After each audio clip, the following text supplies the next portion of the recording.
በኔ እምነት እሱ ጋር ነው ማምጣት ያለበት በኔ እምነት shacabka deegaanka Soomaalida mar dambe kuma hoos noolaan doonaan xukunka TPLF waxaaba jira muuqaalaan si cad u sheegayo in TPLF haddii ay Addis Ababa soo gasho ciidan aanu dirayno oo aan la dagaalamayno laakiin haddiiba ay dhici lahayd in xukunka ay la wareegto waxaan ku xaqiijinayaa in deegaanka Soomaalidu uunan ka sii mid noqon doonin xukunka TPLF ay hogaamiso shalay ma aha keliya maanta lafteeda ayaan aragtidaasi qaba haddii TPLF xukunka Addis Ababa la wareegi lahayd ama ay mar dambe ku soo noqoto xaashka deegaanka Soomaalida iyo dadkiisu kuma hoos noolaan doonaan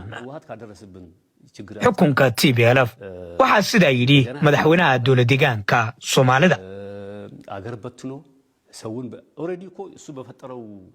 ፖለቲካ አይደለም አገር የተናደች ያለው ተጨማሪ እሱ ራሱ ህወሓት እኮ በግልጽ ያኔ በነበረው ሁኔታ ሲኦል ትውረድ ኢትዮጵያ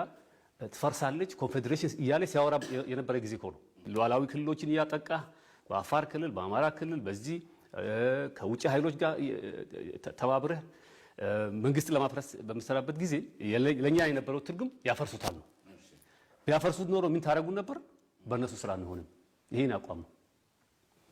ስለዚህ በእነሱ ስር አንሆንም